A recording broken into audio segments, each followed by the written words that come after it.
Vamos a empezar conversando sobre algo que ya hemos hablado, mencionado varias veces, ¿no? ¿Qué cosas son las proteínas? Y acá hay una serie de videos que he seleccionado y quiero compartir con ustedes. Me dicen, por favor, si el audio está bien, porque voy a poner play al video y no estoy muy seguro de que se oiga muy bien. Sí, sí se oye bien. Está correcto tu voz, Daniel. Gracias, gracias. Pero a ver si se oye bien el video. Las proteínas de formas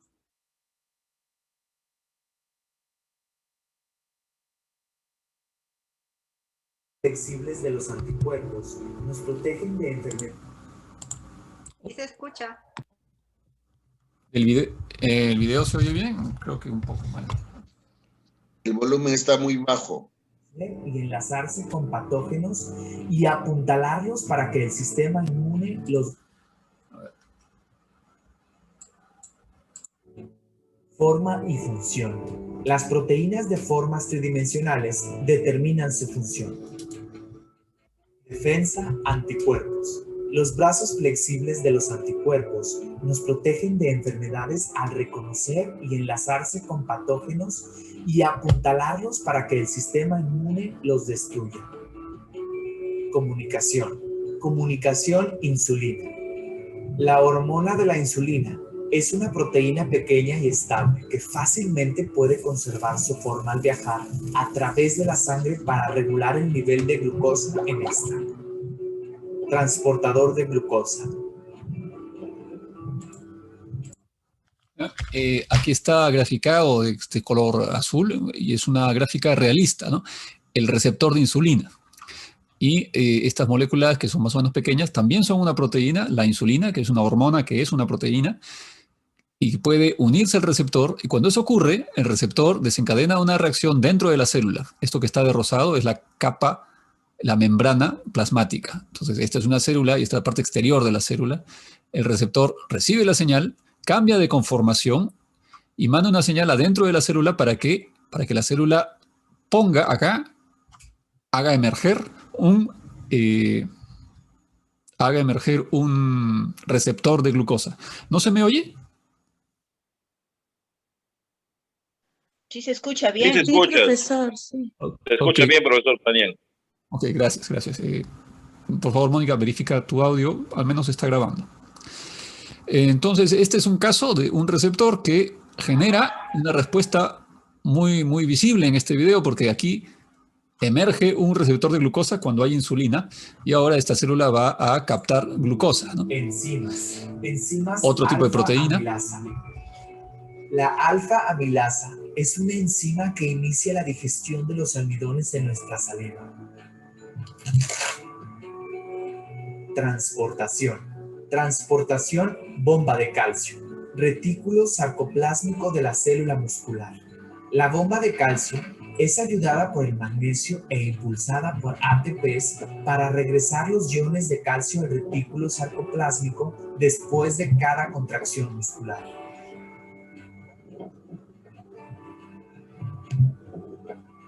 Almacenaje. Almacenaje ferritina. La ferritina es una proteína esférica con canales que permiten que los átomos de hierro entren y salgan dependiendo de las necesidades del organismo. En el interior, la ferritina forma un espacio hueco con átomos adheridos a la pared interior. La ferritina almacena hierro en una forma no tóxica.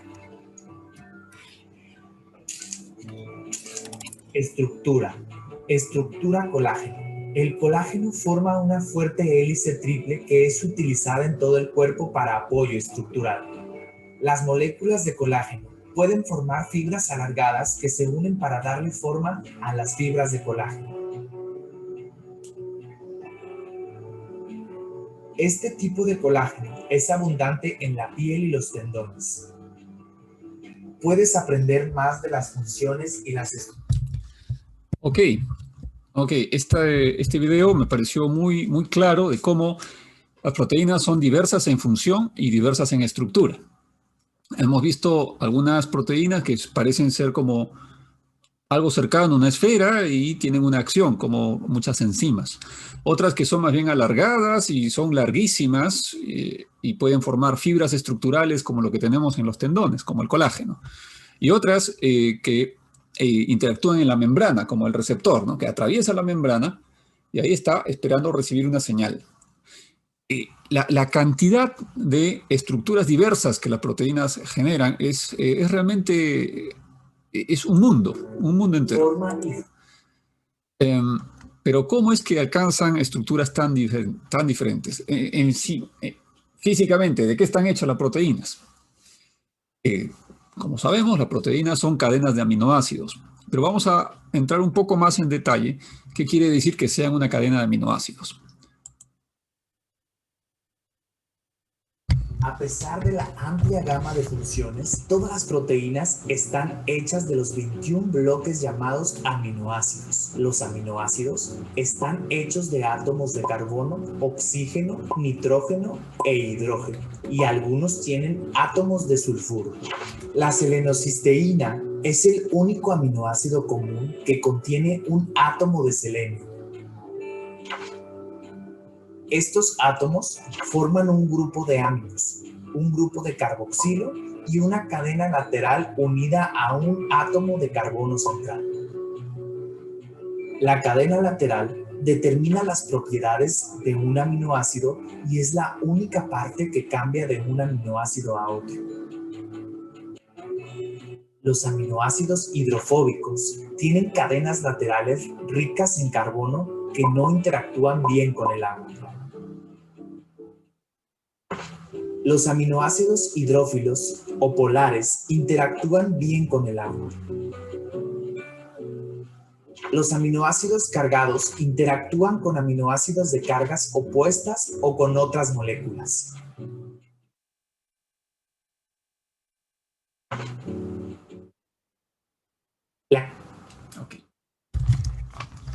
Ok, entonces ahí está la diversidad de los aminoácidos. Y cuando fabricas una proteína, es una cadena de aminoácidos donde cada uno está aportando alguna característica físico-química. Ahora, ¿cómo es que a partir de ser una cadena genera una estructura tridimensional? Eso es llamado el plegamiento de las proteínas, ¿no? Que es un polímero largo, como una sola hebra, como un largo cabello, larguísimo, pero se pliega en una forma específica que va a permitir que ciertos átomos estén en cierta posición.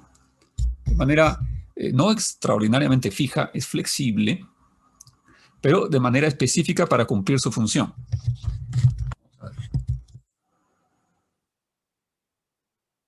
La estructura de la proteína. La estructura primaria, la estructura secundaria, la estructura terciaria, la estructura cuaternaria. Estructura primaria. La estructura primaria de una proteína es la secuencia lineal de los aminoácidos tal y como están codificados en el ADN. Los aminoácidos en una proteína se mantienen juntos por los enlaces peptídicos que vinculan al grupo amino de un aminoácido a un grupo carboxilo de otro. Una molécula de agua es liberada cada vez que se forma un enlace. Las series vinculadas de átomos de carbono, nitrógeno y oxígeno son la estructura básica de la proteína.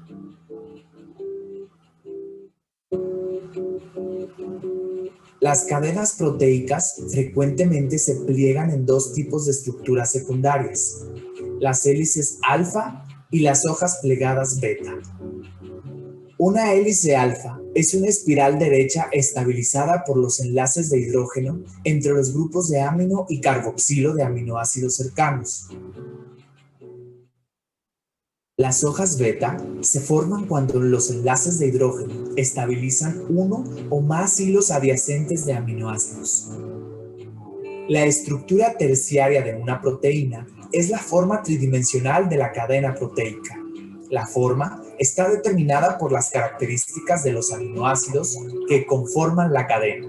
Muchas proteínas adoptan formas globulares con cadenas laterales hidrofóbicas protegidas desde el interior lejos de las moléculas del agua circundante. Las proteínas unidas a la membrana tienen aminoácidos hidrofóbicos agrupados en el exterior para que las cadenas laterales hidrofóbicas puedan interactuar con los lípidos de la membrana. Los aminoácidos cargados permiten que las proteínas interactúen con moléculas que tienen cargas complementarias. Las funciones de muchas proteínas dependen de sus formas tridimensionales. Por ejemplo, la hemoglobina forma una bolsa para sostener el hemo, una molécula pequeña con un átomo de hierro en el centro que se une con el oxígeno. La estructura cuaternaria. 2 o más cadenas polipeptídicas pueden unirse para formar una molécula funcional con varias subunidades. Las 4 subunidades de la hemoglobina cooperan para que el complejo tome oxígeno más fácilmente en los pulmones y lo libere en el cuerpo.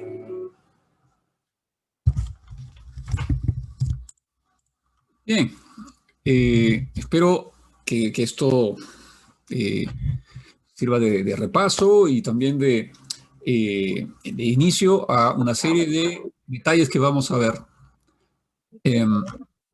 ¿Sí?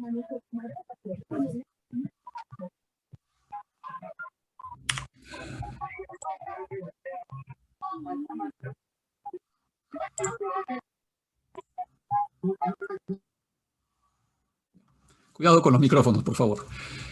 Ok, vamos a continuar. A ver. Ok, la estructura primaria de la proteína va a determinar la estructura tridimensional, porque vamos a tener que los aminoácidos se atraen unos a otros en el espacio según su naturaleza físico-química. Aquellos que tienen carga positiva se acercan a los negativos, aquellos que son hidrofóbicos huyen del agua y se mantienen unidos entre sí, aquellos que son hidrofílicos interactúan con el agua y más bien apuntan hacia afuera, y eso es lo que va a generar espontáneamente la estructura tridimensional de la proteína que le otorga su función. Y esa estructura primaria está codificada en el ADN. O sea, cada gen tiene escrito la secuencia de aminoácidos que debe hacerse para construir una proteína específica, ¿no? Para hacer esto, primero, la información del ADN que está, pues, escrita en una cadena larguísima, tiene que expresarse en cadenas pequeñas que van a ser transportadas a otro lugar de la célula. Ese primer paso de generar pequeñas copias de ADN hechas de ARN, de hebras simples de ARN, es la transcripción, ¿no? Eso es lo que vamos a ver aquí. Y lo hemos visto ya, ¿no? Del ADN al ARN. Dentro del ADN hay segmentos llamados genes. Estos genes contienen las instrucciones para hacer proteínas. Cuando un gen es activado, una enzima llamada ARN polimerasa se une al principio del gen. Se mueve a lo largo del ADN haciendo una cadena de ARN mensajero a partir de bases libres que están en el núcleo. El código del ADN determina el orden en el que las bases nitrogenadas libres se añaden al ARN mensajero. Este proceso se llama transcripción.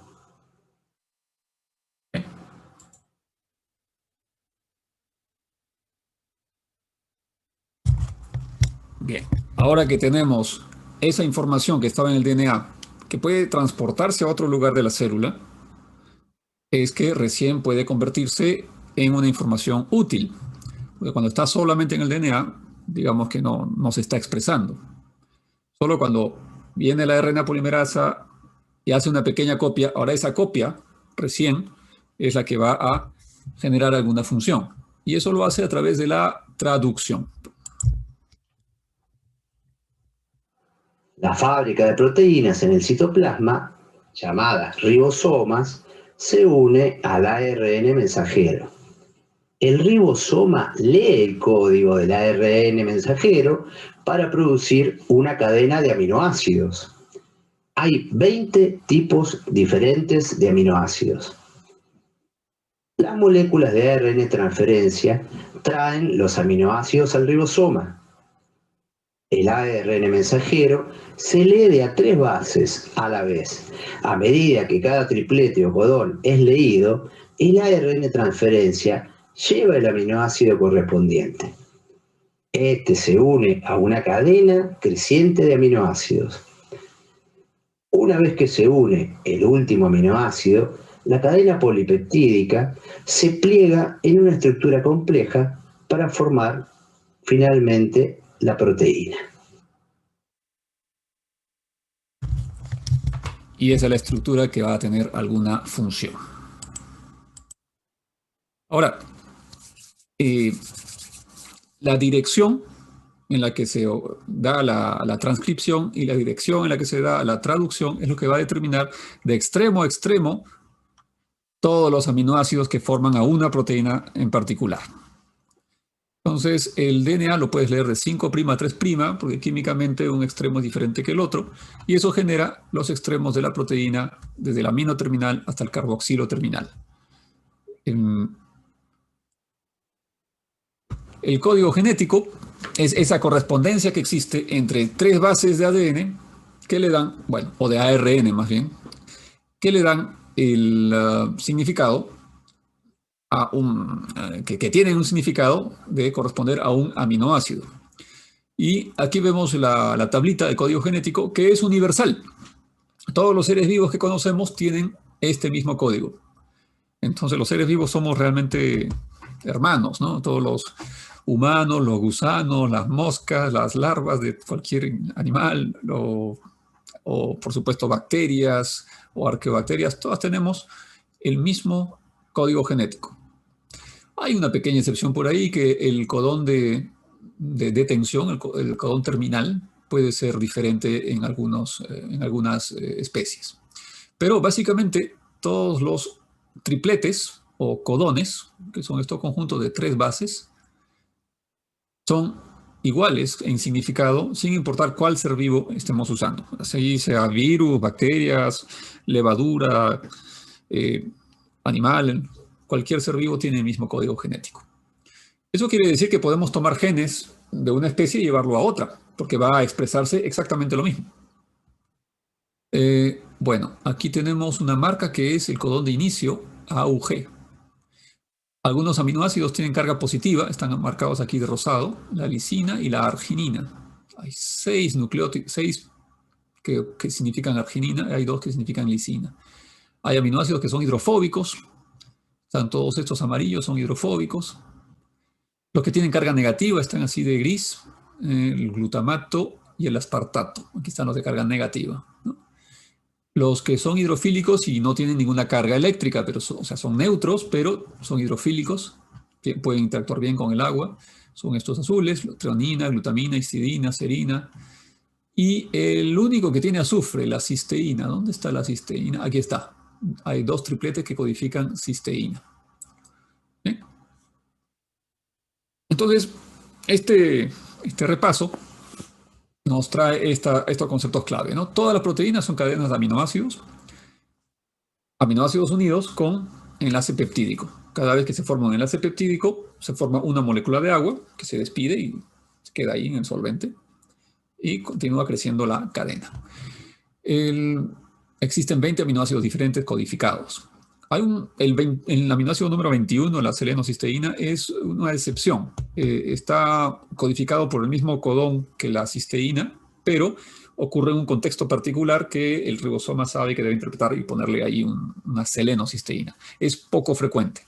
Entonces es un codón que tiene 2 significados dependiendo del contexto. Eso es la excepción, el de la selenocisteína. El código genético es esa correspondencia entre un triplete o codón y un aminoácido. Algunos aminoácidos, como hemos visto, tienen varios codones que significan el mismo aminoácido. Pero a cada triplete le corresponde un solo aminoácido. El ribosoma es el que sintetiza las proteínas y para ello sigue el molde de ARN, trayendo así aminoácido por aminoácido lo que el ARN mensajero le dice.